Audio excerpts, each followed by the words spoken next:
윤석열 당선인이 대통령실 비서관급 1차 인선을 발표했습니다. 이런 가운데 새 정부 내각에 대한 인사청문회를 둘러싸고 여야 간 거센 공방이 이어지고 있는데요. 두 분과 정치권 소식 짚어보겠습니다. 이종훈 정치평론가, 최창렬 용인대 특임교수 모셨습니다. 어서 오십시오. 안녕하세요. 네. 안녕하세요. 네. 윤석열 대통령 당선인이 대통령 비서실 비서관급 1차 인선을 발표했습니다. 경제수석실에 경제부처 국장들이 포진해 있고 또 정책조정기획관실을 신설했는데요. 이 외에 또 눈에 띄는 점들 무엇인지 궁금합니다. 이번에 이제 비서실 보면은 이제 정책실은 폐지했어요. 정책실 폐지하고 민정수석과 인사수석은 없앴고 마찬가지 폐지한 겁니다. 그리고 이제 민정수석의 역할을 이제 공직기강비서관 그리고 법률비서관 이런 직을 신설을 했고요. 총무비서관 자리도 생겼는데 정책조정기획관이 새로 생긴 게 좀 눈에 띕니다. 그 정책조정기획관실 밑에 산하에 정책조정비서관, 기획비서관, 연설, 기록비서관 이렇게 뒀고 어쨌든 좀 청와대를 좀 슬림화한다. 청와대가 너무 과거에 비대했다. 그래서 청와대를 좀 기구를 좀 축소해서 대통령과 장관의 연계 역할을 하는데 이제 치중한다. 이런 게 이제 윤석열 당선인의 그 선거 기간 중에 공약이었거든요. 아마 그런 것들을 실천해 나가는 과정이긴 한데 비서관은 19명 발표됐어요. 근데 이제 그 중에서도 총무비서관하고 법률비서관과 공직기강비서관은 검찰 출신이 임명됐어요. 이건 좀 특이해 보입니다. 물론 이제 민정수석의 역할을 대치하는 거니까 공직기강비서관과 법률비서관이 그리고 총무비서관은 청와대 전체의 살림을 이제 하는 거니까 아주 중요한 자리인데 민정수석도 이제 검찰 출신들이 많이 했죠. 근데 그 자리에 이제 법률비서관과 이제 공직비서관이 생겼는데 그 대체하는 자리인데 그 자리에 이제 검찰이 들어갔다는 거 그리고 총무비서관도 마찬가지예요. 총무비서관도 청와대 살림 전체를 관장하는 건데 그 검찰 출신이 들어갔다라는 거. 또 국정상황실은 여전히 이제 존치가 되고 그런 것들이 눈에 띕니다 일단. 네. 검찰 출신이 전진 배치된 점이 눈에 띈다 이렇게 분석을 하셨습니다. 이번 인선 어떻게 평가하십니까? 네. 뭐 야당이 일단 가장 지금 거북하게 볼 대목은 주진우 비서관의 임명이 아닐까 싶어요. 그러니까 법률비서관 조금 전에 이제 말씀하셨듯이 이제 민정수석실을 없애지 않았습니까? 그래서 이 법률비서관이 사실은 기존의 민정수석실에서 하던 일을 도맡아서 다 할 가능성이 굉장히 높아요. 그러니까 뭐 비서관으로 돼 있지만 실제로는 거의 수석급이 될 가능성이 굉장히 높은 자리인데 그 자리에 어찌됐건 윤석열 사단의 인물을 임명을 했다. 사실은 임명 전부터 그동안 최근에도 약간 논란이 있었거든요. 과연 주진우를 데려다 쓸 거냐 말 거냐. 이게 이제 그러니까 민주당 입장에서는 초미의 관심사였는데 역시 이제 데려다 쓴다. 이 부분은 아마 상당히 거북하게 볼 것 같습니다. 그러니까 한동훈 법무부 장관 후보자도 지금 민주당이 가장 거북해하는 대상이잖아요. 이제 그런 상황이라서 이제 이게 또 이제 내일 오늘 이후에 민주당이 어떤 반응을 보일지 모르겠습니다. 결국 뭐 윤석열 사단으로 다 가는 거냐, 검사 일색으로 가는 거냐, 뭐 이런 얘기가 좀 나올 것 같고요. 그 이외에 이제 특히 눈에 띄는 점은 이제 정책조정기획관실을 신설을 한 부분이에요. 그러니까 이게 정책기획조정관실의 입지가 어떻게 되는지 잘 모르겠습니다. 그러니까 그 위상이 어떻게 되는지 잘 모르겠어요. 그러니까 뭐냐면 지금 2실 5수석 체제로 지금 이제 많이 이제 간소한 상태 아니겠습니까? 그래서 비서실장, 국가안보실장 말고 이 정책조정기획관실이 그렇게 돼서 3실이 되는 건지 아니면 이게 이제 어떻게 위치가 되는 건지를 잘 모르겠어요. 그러니까 제가 보기에는 뭐 그 사실은 장성민 그 지금 현재 정무특보 같은 경우에 과거에 김대중 정부 시절에 이미 국정상황실장을 하신 분이고 이번 대선 과정에서 또 대선 경선에 나와서 또 경쟁자이기도 했단 말이죠. 그러면 여전히 대선 주자급인데 이런 인물을 이제 그 자리로 이제 보낼 때는 그만한 이제 역할을 기대하기 때문 아니겠습니까? 또 그만한 또 예우도 해줘야 되는 거예요. 그래서 지금 제가 보건대는 뭐 사실상 이쪽에서 국정 전반에 대해서 상당한 조정 역할을 맡게 될 가능성이 지금 높아진 상태가 아닌가 이렇게 생각을 합니다. 네, 당선인 측은 오는 일요일까지 이 대통령실 인선 발표를 마무리할 계획이라고 밝혔습니다. 어떤 인선이 또 추가로 발표될지 지켜보도록 하겠습니다. 또 윤석열 정부 1기 내각의 인사청문회를 둘러싼 신경전도 거셉니다. 먼저 한동훈 법무부 장관 후보자 인사청문회 증인 채택을 놓고 여야가 난항을 겪으면서 연기가 됐습니다. 그런데 이 취임식 전날인 9일, 그러니까 이 법정 시한을 넘겨서 이렇게 청문회가 열리는 건 이례적이거든요. 여야의 셈법 뭐라고 보십니까? 지금 이제 민주당은 이제 한덕수 총리 후보자와 또 이제 장관 후보자 중에서 한동훈 후보자하고 한동훈 지금 말씀하신 그 법무장관 후보자하고 정호영 보건복지부 장관 후보자 이 둘을 좀 연계시키려 하는 것 같아요. 그러니까 총리 인준을 통과시켜주면 총리 통과를 시켜주면 이제 한동훈과 정호영은 낙마시켜라. 뭐 이런 주장인 것으로 그런 요구 같은데 그래서 뭐 이걸 단정적으로 얘기할 수는 없다 하더라도요. 그러나 어쨌든 이제 한동훈 법무장관 후보자에 대해서는 아마 극단적으로 다른 후보들을 낙마시키더라도 한동훈 후보자는 윤석열 당선인이 윤석열 대통령이 되고 난 다음에 절대 낙마시키지 않을 것 같아요 지금. 한동훈 후보자의 경우도 도덕성 검증이라는 측면에서 뭐 이것저것 나오는 게 있습니다만 그것보다는 이른바 검수완박 민주당이 얘기하고 난 다음에 그때 바로 이제 내정이 됐단 말이에요. 네. 그러니까 이제 한동훈 후보자는 이 민주당이 가장 예민하게 생각한 부분이거든요. 지금 이따 얘기가 나올지 모르겠습니다만 중대범죄수사청이 앞으로 어떻게 될지 잘 모르잖아요. 이번에 통과된 법률에서 명시적으로 이제 규정이 없기 때문에. 근데 만약에 그 기관이 생기면 글쎄 그 기관이 뭐 이제 행안부로 들어갈지 또 법무부 외청이 될지 그건 알 수 없어요 아직은 뭐 그런 명시적인 명문화가 되지 않았기 때문에 아무튼간에 그러나 한동훈 이제 법무장관이 만약 되면 윤석열 대통령이 그 이제 사법기관, 사정기관으로 부를 수 있는 그 기구를 장악할 공산이 크거든요. 그러니까 이제 한동훈 후보자에 대해서는 양쪽이 굉장히 예민한 상황이에요. 바로 거기에 이제 셈법이 있다라고 보고. 네. 근데 아무튼 지금 한덕수 후보자의 경우도 일단 지금 한동훈 그리고 정호영 장관 후보자들을 임명하는 걸 보고 임명 여부를 보고 이제 한덕수 총리 후보자를 인준 여부를 결정할 거 아닌가 뭐 그런 생각이 드는데 일단 뭐 그거는 제가 볼 때 바람직해 보진 않아요. 총리 후보자와 장관 후보자를 뭐 정치적으로 불가피하다 하더라도 그렇다 하더라도 이걸 명시적으로 총리 후보자와 장관 후보자를 연계시킨다? 그건 전 좋은 전략같이 보이지 않고 이른바 중도층 민심에는 썩 부합하지 않는다. 그 말씀 좀 드리고 싶습니다. 네. 네. 이미 한동훈 장관 후보자가 청문회 답변서 제출해서 검수완박 법안에 대한 반대 입장 표명을 재차 밝혔고 또 그 이유를 청문회에서 소상히 밝히겠다라고 밝히면서 이 청문회에서 여야 난타전이 예상이 되거든요. 네. 그러니까 지금 청문회 한동훈 후보자 같은 경우는 청문회도 지금 굉장히 지금 민주당이 굉장히 여러 가지 변수를 고려를 해서 고심을 하고 있다라는 느낌이 확 들지 않습니까? 그래서 지금 자꾸 연기를 지금 해가지고 윤석열 당선인 취임식 바로 전날 이제 해서 뭔가 좀 이슈화를 하고 가능하면 낙마를 시키려고 지금 민주당은 전략을 지금 짜고 있다. 사실은 이번 여러 이제 장관 후보자 또 총리 후보자 중에서 민주당이 가장 낙마를 원하는 내심으로 실제로 낙마를 원하는 1호 대상은 한동훈 후보자라고 봐야 되는 거죠. 네. 가장 거북한 대상인 겁니다. 그런데 이제 표면적으로 그렇게 이야기할 수는 없는 거죠. 또 국민 정서라는 것도 있는 것이고 또 혹시 잘못하면 또 역풍이 또 불 수도 있어요. 그러니까 검수완박 입법을 지금 강행 처리함으로 해서 지금 상당한 역풍이 불 가능성이 높은데 거기에 이어서 한동훈 후보자까지 상당히 정치적인 이유로 만약에 굉장히 압박을 가하고 결국 낙마시키는 그런 방향으로 움직여 간다라고 했을 때 국민 여론이 과연 어떻게 움직이겠냐는 거죠. 후폭풍이 뭐 그냥 폭풍인 정도가 아니고 그야말로 후태풍이 될 수도 있는 사안이다라고 좀 봐요. 그래서 굉장히 조심스러운 거죠. 그래서 연계를 지금 시키는 거고 지금 연계를 고민 중인 것 같다라고 말씀하셨는데 제가 듣기로는 뭐 사실상 지금 연계를 다 한 거로 지금 전해지고 있습니다. 그래서 간단하게 이야기하면 한동훈을 포기해라. 그러면 나머지는 우리가 포기할 수 있다. 지금 그 얘기예요. 그래서 한덕수 총리 후보자 그러니까 인준 문제를 가지고 그걸 어떻게 보면 카드로 좀 활용을 하는 거죠.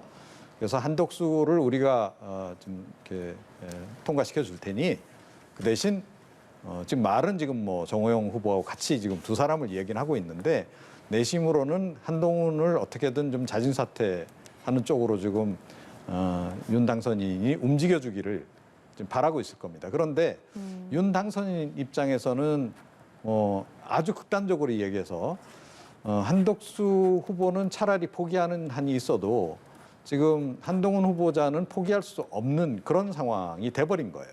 검수완박 입법이 없었다면 뭐 좀 상황이 달라졌을 거다라고 좀 보는데, 그리고 만약 검수완박 입법을 그렇게 강행 처리하겠다라고 나서지 않았으면 애초에 한동훈 후보자 카드를 쓰지 않았을 가능성도 저는 굉장히 크다라고 봐요. 그런데 이미 이제 검수완박 입법이 강행 처리가 된 상태에서는 지금 한동훈 카드는 절대 포기할 수 없는 카드가 지금 돼버린 겁니다. 이거 포기하게 되면 뭐 지지층은 말할 것도 없고, 또 윤 당선인을 지난 대선 과정에서 지지했던 중도 표심까지도 다 떠나갈 가능성이 굉장히 높아요. 그래서 이거는 절대 아마 포기를 안 할 것이다.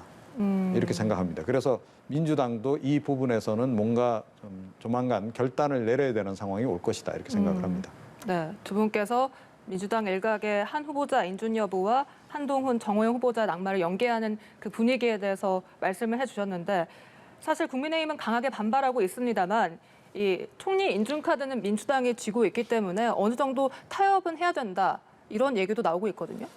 한덕수 후보자에도 정말 많은 문제가 제기된다고 저는 생각해요.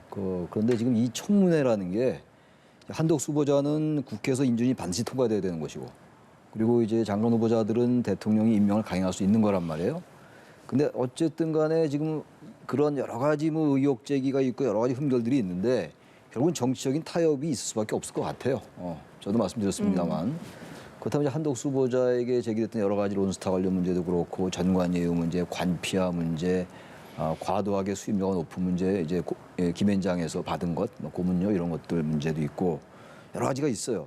근데 어차피 만약에 한덕수 후보자를 낙마시키면 당장 새로 출범하는 정부의 발목 잡기를 하는 거 아니냐. 그렇게 이제 프레임을 이제 국민의힘은 짤 것이고, 또 일정 부분 중도층이나 보수층은 뭐 당연할 것이고, 중도층도 그렇지 않을까. 일단 정부가 출범하면 일단 도와줘야지.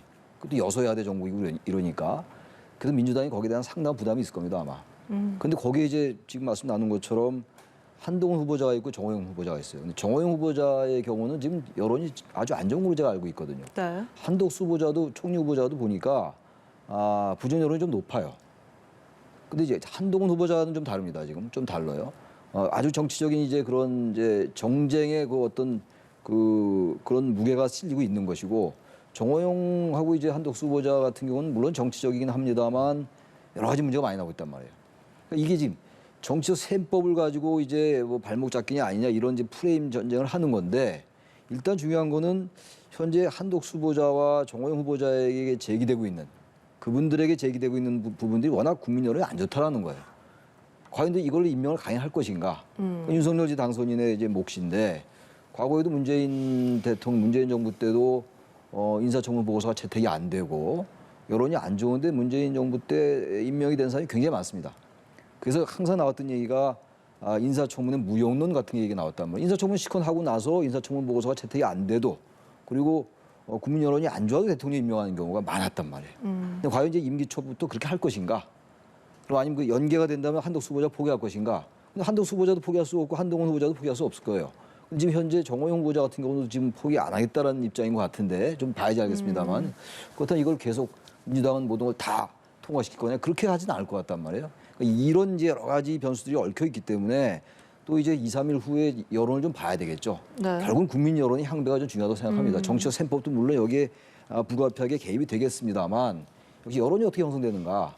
그게 민주당도 그렇고 국민의힘도 그렇고, 그러니까 청문회라는 게 여러 변수가 있는 거거든요. 선거 변수도 있고 후보자 요인도 있고, 또 여야 간에 또 극한 대결이 있을 때는 낙마되지 않은 사람도 낙마되는 경우도 있고 그렇단 말이에요. 이런 여러 가지 변수가 일단 아우러져 있기 때문에 일단 결국은 계속 최종적으로 중요한 건 국민 여론이다. 그렇게 생각합니다. 네. 정호영 후보자의 청문회 이후 윤 당선인 측은 이 정호영 후보자에 대해 의혹이 상당 부분 해소됐다, 긍정적으로 평가하면서도 여론의 흐름을 보겠다, 이렇게 말했습니다. 네. 최종적으로 어떤 결론을 내릴 거라 보십니까? 여러 가지를 상상하게 하는 그런 설명이었어요, 사실은. 네.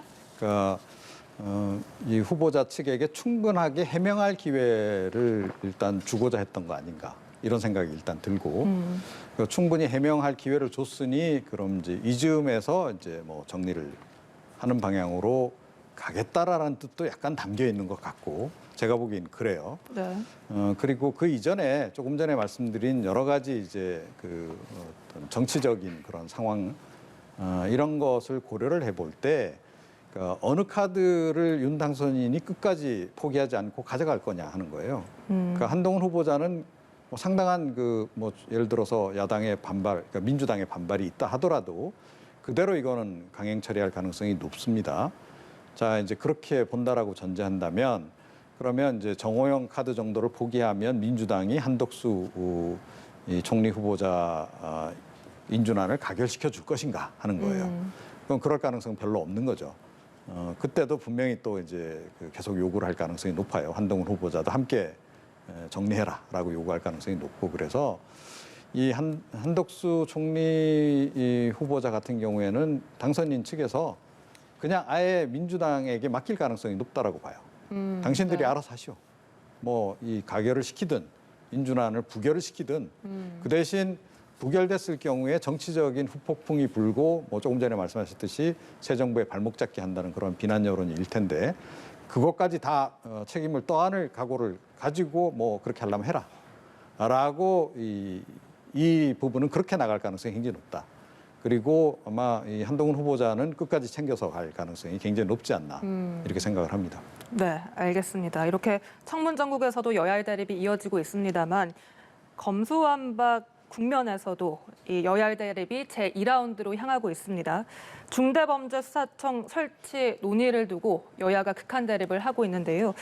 민주당은 중수청 설치 등 후속 조치를 서두르고 있지만 국민의힘은 반대, 참여하지 않겠다 이런 입장이거든요. 앞으로 어떻게 전개될 거라 이 예상하십니까? 새 정부 출범하기 전부터 이른바 이제 신구 권력 간의 갈등, 신구 권력 간의 충돌이 너무 지금 거세요. 중대범죄수사청 이 문제는 사실 지난 4월 22일 날 여야가 합의했던 부분이잖아요. 그래서 1년 6개월 후에 사법개혁특위가 만들어지고 사법개혁특위는 6개월 이내로 만들고 그다음에 이제 1년 이후에 이제 그 중대범죄수사청 이른바 중수청, 가칭 중수청이 이제 출범한다. 이제 여기 합의했던 건데 네. 그 합의가 이제 번복되면서 상황이 여기까지 왔어요. 그렇죠. 왔는데 지금 이제 사법개혁특위의 구성안이 의결이 됐어요. 최근에. 네. 그 지난번에 이제 다 그 검찰개혁 관련 이른바 검찰개혁 관련 법안이 통과될 때 사법개혁특위가 이제 의결이 됐는데 국회에서 이제 국민의힘은 사법개혁특위 이른바 4개 특위에 참여하지 않겠다라는 거거든요. 네. 근데 그건 사실 뭐 이제 국회의장이 직권으로 구성할 수 있어요. 근데 사실상 참여하지 않겠다고 하면은 사법개혁특위에서 중대범죄수사청 등 지금 여러 문제가 있거든요. 지금 특히 이제 부패와 경제범죄 두 개만 하게 돼 있잖아요. 검찰이 직접 수사가. 근데 그것도 부패와 경제범죄 등 대통령령으로 범위를 정할 수 있게 돼 있기 때문에 얼마든지 그것도 여유가 있어요. 여지가 있거든요. 하여튼 여러 가지가 지금 많이 남았는데 국민의힘이 중대범죄수사청을 만들기 위한 4개 특위에 참여 안 하면 이게 앞으로 이게 굉장히 복잡해질 거예요. 근데 제가 아까 말씀드린 것처럼 그냥 이 사법개혁특위 이 부분은 제가 어디 국민의힘이 참여해야 될 것 같아요. 그럼 만약에 참여 안 한다 그렇다고 지금 민주당의 어떤 배경이라 이 이제 검수완박 법안을 통과시킨 배경이라든지 어떤 여러 가지 절차는 여러 가지 문제가 있어요. 비판을 많이 받고 있지 않습니까? 근데 그렇다 하더라도 지금 이 법안을 완전히 되돌리긴 전 한계가 있을 것 같습니다. 모든 이른바 개혁이라는 게 어제 이렇게 흘러가는 거거든요. 근데 이제 와서 지난 4월 20일 날 일단 합의도 했었는데 국민의힘이 이제 완전히 사개특위 참여 안 한다. 그럼 검수완박이 비판받는 것과 같은 무게까지는 아닐지 모르겠습니다만 국민의힘이 비판받을 수밖에 없어요. 네. 그러니까 이런 부분들은 충분히 논의하는 쪽으로 가서 검수완박 법안의 여러 가지 문제점을 지적하고 고쳐나가는 쪽에 무게를 둬야지 무조건 사개특위 참여 안 한다. 이건 전 국민의힘으로서는 좋은 스탠스가 아니다.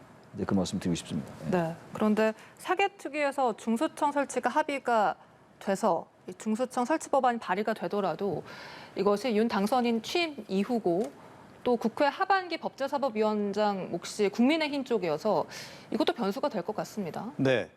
그러니까 제가 보건대는 지금 이 부분은 민주당도 지금 굉장히 망설이고 있는 것 같아요. 그러니까 이 중대범죄수사청을 만들어서 만약에 한국형 FBI라고 한다면 미국의 예를 이제 참고해서 만드는 거 아니겠습니까? 그러면 법무부 장관 휘하로 들어가는 거예요. 미국의 연방수사청의 FBI가 지금 그렇게 돼 있지 않습니까? 자, 그랬을 경우에 그야말로 한동훈 휘하에 이 조직이 들어간다. 이거 걱정 안 할 수가 없는 거죠, 민주당 입장에서는. 한덕수 후보자도 반대하는 민주당인데 한덕수 장관 휘하로 이 조직을 만든다, 이 중수청을 만든다 하는 것을 과연 용인할 수가 있겠는가 하는 거죠. 그거 싫은 거죠. 자, 그러면 제3의 기구로 만들어야 돼요. 그러면 이제 경찰도 아니고 검찰도 아닌 새로운 이제 그 수사 조직이 하나 생기는 거예요. 수사권은 기본적으로는 대통령의 권한입니다. 자, 그래서 위임받아서 하는 거거든요. 경찰도 그렇고 검찰도 그렇고. 자, 그러면 이제 그야말로 이제 대통령 직할의 수사기관이 하나 생겨버리는 게 돼요. 이건 더 걱정스럽죠. 민주당 입장에서. 그러니까 그것도 못 하겠고 지금 그런 겁니다. 또 경찰에 예를 들어서 지금 그 수사 기능을 다 그쪽으로 다 갖다 붙인다 했을 때 경찰 쪽이 또 너무 비대해져요. 국가수사본부가 너무 비대해지는 겁니다. 그럼 비대해지게 되면 또 거기 또 권력 남용 이런 게 없을까요? 당연히 오히려 지금 기존의 검찰보다도 더한 그 조직이 만들어질 수도 있어요. 더 권력기관이 하나 만들어지는 거죠. 자, 그럼 이것도 지금 바람직하지 않은 거예요. 그런데다가 또 국가수사본부도 결국은 대통령 휘하 조직입니다. 윤 당선인 휘하 조직이에요. 자, 그래서 민주당이 지금 뭐 이번에 검수완박 입법하면서 본인들도 얘기했다시피 가장 두려워하는 게 정치보복 수사인데 정치보복 수사를 할 수 있는 아주 더 좋은 환경을 지금 어떻게 보면 만들어 주는 격이 될 수도 있는 겁니다. 그래서 제가 보기엔 이거 상당히 망설이고 있다. 그리고 최근에 뭐 많이 들으셨을 겁니다. 검수완박 본인들이 처음에 먼저 이야기를 했는데 최근 들어서는 완박이 아니래요. 검수완박이라는 표현을 쓰지 말라 그래요. 그죠? 검찰의 수사권을 일부 축소한 것으로 지금 이야기해 달라라고 지금 이야기를 하고 있는 겁니다.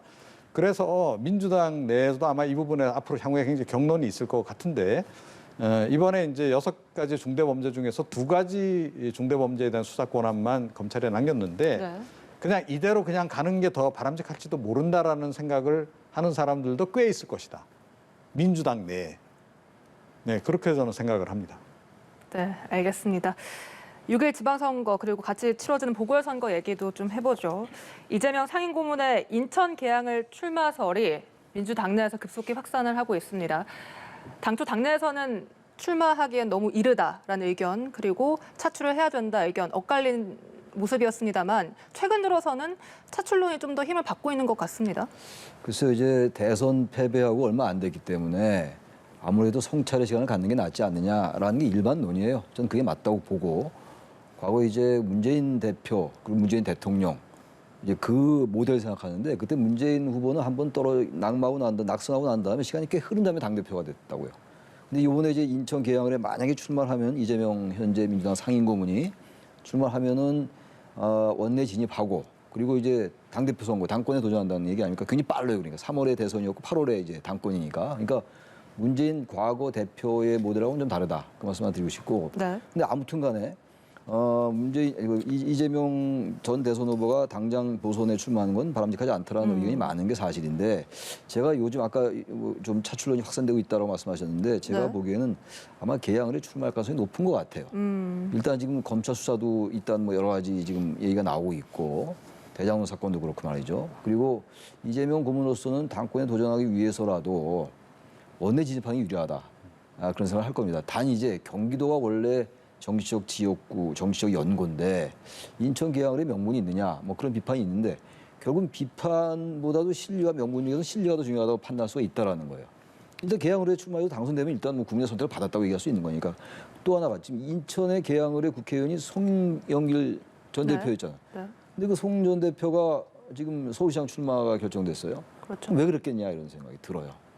그럴 때 송영길 전 대표 같은 경우는 이재명 고문의 도움을 많이 받았다는 거 아닙니까? 지난 당대표 선거 때. 아마 그런 여러 가지 정치적 역학관계 때문에 결국은 인천 계양을에 출마하지 않을까라는 생각이 드는데 당내에도 여론은 갈리는 것 같아요. 근데 네. 지금 조금씩 출마 쪽으로 무게가 실리는 거 아니야. 그래서 이제 이 경기도지사 선거가 지금 김동연 후보하고 김은혜 후보하고 치열한데 같이 나가서 뭔가 지금 이 선거에 그 어떤 시너지 효과를 내야 되는 거 아니냐. 이 수도권에 말이죠. 그런 그것도 명분이 될 수 있는 거죠. 이재명 고문 출마에 있어서 그런 것도 여러 가지 이제 어떻게 결정되느냐의 하나의 변수들인데 제가 보기에는 계양을 출마 쪽으로 가다가 잡아나가지 않을까. 저 개인적인 순수한 추측입니다. 이거는. 네. 네. 평론가께서 바람직하다라는 그런 측면하고는 전혀 별개의 문제예요. 네. 네, 알겠습니다. 평론가께서도 이재명 상임고문이 계양을에 출마할 거라 예상하십니까? 네, 그렇습니다. 그러니까 명분이냐 실리냐 하는 부분에서 결국 이제 실리를 선택하는 쪽으로 갈 것이다. 뭐 이재명 상임고문의 스타일이 그렇기도 하고 이제까지 정치 행보를 보더라도 늘 실리 위주로 움직여 왔기 때문에 그럴 가능성이 높고 더군다나 지금 굉장히 마음이 급한 상태가 아닌가 싶어요. 그러니까 이게 뭐냐면 본래 정당 내에 어떤 민주당 내 자기 조직 기반이 확고했다면 이렇게까지 뭐 초조할 이유가 없죠. 그런데 조직 기반이 원래 없었던 상태 아니겠습니까? 그런 상태에서 어찌됐건 당내 조직 기반을 빨리 만들어야 한다. 그래야 다음번 이제 대선 경선 때 좀 더 안전하게 갈 수 있다. 이 생각이 일종의 강박으로 좀 많이 작용하고 있는 상황인 것 같고 이런 것이 결국 투영이 돼서 이번 지방선거에도 지금 뭐 명심 논란이 꽤 있잖아요. 송영길 전 대표 뭐 출마 대표적인 거지만 뭐 직접적으로 나서진 않지만 간접적으로 지금 상당한 영향력을 지금 행사해서 명심을 어떻게든 이제 지방선거에 투영시키려고 지금 애를 쓰고 있는 것으로 이렇게 보이는 거고 이제 그 연장선에서 이제 제가 보건대는 상당한 자가 발전도 지금 이루어지고 있다. 그러니까 본인이 직접 나서진 않지만 이제 본인과 가까운 정치인들이 나서서 민주당 내에서 그런 발언들, 차출설 제기하는 사람들을 보게 되면 대체로 이제 이재명 그 상임 고문하고 가까운 분들이죠. 그런 사람들을 통해서 이제 분위기를 그렇게 좀 몰고 가는 거죠. 그래서 본인이 직접 나서서 제가 지금 글로 가겠습니다라고 이야기하면 별로 모양새가 안 살잖아요. 그거보다는 당 내에서 불가피하게 이분이 나서주지 않으면 안 된다. 약간 그런 추대 분위기로 가서 못 이기는 척 이렇게 전략 공천을 받아서 가는 게 본인 입장에서는 가장 모양새가 좋은 거고 일단 그래서 그런 모양새를 지금 만들어가는 과정일 뿐이다. 결론은 이미 났다. 저는 그렇게 생각을 합니다. 네, 두 분 모두 이재명 상임고문이 인천 계양을에 출마할 것이다. 이렇게 예상을 해주셨습니다. 6일 지방선거 관련 여론조사 결과도 하나 살펴보겠습니다. 경기지사는 김동연 후보가 김은혜 후보를 오차 범위 밖에서 앞서고 있고요. 서울시장 경우에는 오세훈 후보가 송영길 후보를 오차 범위 밖에서 앞서고 있습니다. 각각의 이런 여론 추이들 어떻게 분석하십니까? 김동연 이제 민주당 경지사 후보하고 김은혜 국민의힘 후보가 보면 이제 최근에 나온 거 리얼미터에서 나온 거니까 좀 오차범위 밖에서 이기는 게 나왔어요. 지금 말씀하신 것처럼 네. 그게 있고 또 그 전에 조사한 거 몇 개는 또 오차범위 내에서 아주 근소하게 김은혜 후보가 앞선 것도 있고 김동연 후보가 앞선 것도 있고. 네. 근데 어쨌든 가장 최근은 지금 이제 김동연 후보가 앞섰어요. 근데 경기도의 지난 대선 결과는 다 아시다시피 국민의힘보다 민주당이 이겼단 말이에요. 5.5% 이상 이겼어요. 서울은 물론 이제 국민의힘이 이겼고 대선 때. 그런 여러 가지 정치적 환경으로 볼 때 만만치 않을 거예요. 김은혜 후보의 입장에서 볼 때. 그리고 김동연 후보는 아무튼 대선 주자였단 말이에요. 비록 뭐 0.1% 지지율 정도밖에 안 나왔지만 뭐 그런 것도 있고 또 김은혜 후보 같은 경우 또 당선인 대변인 하면서 인지도가 급격히 올라가가지고 일단 뭐 당의 후보가 되면 인지도는 무조건 올라가는 거니까 우리가 당 후보 되기 전부터 그렇게 인지도가 높았단 말이죠. 그래서 만만치 않을 것 같아요. 김은혜 후보도 또 지역구가 경기 분당 갑이란 말이에요. 그런 점도 있고 그래서 이거는 정말 예측하기 어렵다. 그러니까 이번 지방선거에서 가장 최대 격전지 모든 지역이 다 격전지겠습니다만 네. 가장 최대 격전지인 경기도인데 경기도가 이제 대선 때 민심이 그대로 투영될 것인가? 그렇지 않고 어쨌든 새로 출범하는 정부에 힘을 실어주자는 이른바 국정안정론. 전체적으로 볼 때는 아무래도 유권자들은 국민의힘이 꼭 예쁘고 뭐 잘해서라기보다도 일단 새 정부에 힘을 실어주자는 이른바 국정안정론이 좀 높을 거예요. 전체적으로. 그래서 아마 전체적으로 지금 선거 환경은 국민의힘이 좀 유리할 겁니다. 아마. 아직 윤석열 당선인의 지지율이 역대 당선인들보다 그렇게 높지 않다 하더라도 말이죠. 그럼에도 불구하고 김동연 후보도 뭐 상당히 이제 그 경제부총리로 많이 쌓아왔기 때문에 정말 경기도는 아직은 전혀 예측 불가다. 지금 김동연 후보가 좀 저희 밖에서 나온 게 하나 있습니다만 네. 아직 뭐 예단하기 어려운 상황이다라고 생각합니다. 네. 네. 경기도지사 여야 모두 정말 중요하게 보고 있는 지역이지 않습니까? 그렇습니다. 그러니까 뭐 어쩔 수 없이 중요해져 버린 거죠, 이게. 그러니까 이번 지방선거가 대선의 이제 연장전 성격을 좀 어차피 가질 수밖에 없는 그런 그 상황인데 그런 상태에서 뭐 윤심 명심이 생각보다는 그렇게 그 후보자 공천 과정에서 많이 투영이 안 됐어요, 사실은. 자, 그런데 수도권은 좀 달랐다라는 거죠. 서울 같은 경우에는 이제 명심이 확실히 투영이 된 거고 경기 같은 경우에는 이제 윤심이 확실히 투영이 돼버린 거예요. 그래서 수도권의 경우에는 뭐 또다시 이제 그 윤석열 대 이재명 선거의 재판 이렇게 이제 전개될 가능성이 좀 높아진 상태인데 자, 그런 관점에서 과연 이제 여기서 어떻게 결론이 나느냐에 따라서 사실은 두 사람 모두 정치적으로 상당히 영향을 받을 가능성이 좀 큽니다. 이걸 투영을 안 시켰으면 모르겠는데 투영을 시켰기 때문에 결과적으로 그 책임도 이제 함께 덩달아 이제 지게 되는 그런 상황으로 갈 수밖에 없는 건데 예를 들어서 지금 이제 윤심을 투영해서 김은혜 후보를 내세웠는데 만약에 김동연 후보에게 패한다라고 했을 때는 아마 그 향후에 윤석열 당선인이 집권기간 5년 내내 이재명의 그림자로부터 헤어나기가 좀 쉽지 않은 그런 상황으로 전개될 가능성이 높습니다. 지난 대선 자체도 굉장히 박빙승부였고요. 그런 상태였는데 이 경기지사 선거에서도 뭐 윤심을 반영한 후보를 내세웠음에도 불구하고 졌다. 이렇게 되면 당연히 이제 민주당 쪽에서의 그 이재명 고문의 이제 정치적 영향력은 커지는 거고요. 또 그에 반해서 이제 당연히 그 야당이 어찌됐건 지금 여소야대 국면이다 보니 어쩔 수 없이 이제 그 국정 수행 과정에서 상당한 이제 발목을 잡힐 가능성이 좀 높은 거죠. 그래서 이제 중요한데 지금 제가 보건대는 국민의힘은 상당히 그 좀 리스크가 큰 선택을 한 상태고 민주당은 굉장히 전략적으로 잘 선택을 한 그런 그 상황이에요. 그러니까 김동연 후보 같은 경우에 사실은 문재인 대통령하고 약간 갈등도 있었던 것이고 그래서 그 민주당의 지지층 또는 이 당원 대의원들이 그렇게 선호할 후보는 아니에요. 그런데 이념 성향도 좀 다름에도 불구하고 이번 경우에는 이겨야 되겠다라는 그런 본능이 많이 작용한 것 같아요. 그런 전략적인 사고가. 그래서 이제 중도에서도 먹히고 보수에서도 좀 잘 먹힐 수 있는 김동연 후보를 내세운 겁니다. 그러니까 김은혜 후보가 먼저 결정되고 나서 이게 결정이 됐죠. 만약에 민주당이 먼저 그 경기지사 후보를 결정했다면 아마 다른 결과가 나왔을 가능성이 높다라고 봐요. 그런데 김은혜 맞춤형으로 선택을 한 거죠. 그래서 김은혜 후보하고 어찌됐건 중도층을 놓고 좀 서로 경합을 벌이는 과정에서 유리할 수 있는 후보를 지금 내세운 거고요. 그래서 국민의힘 입장에서는 아마 상당히 힘든 전쟁을 치러야 될 가능성이 좀 높아졌다 이렇게 생각을 합니다. 네, 알겠습니다. 지금까지 이종훈 정치평론가, 최창렬 용인대 특임교수와 함께했습니다. 오늘 말씀 고맙습니다. 네, 감사합니다.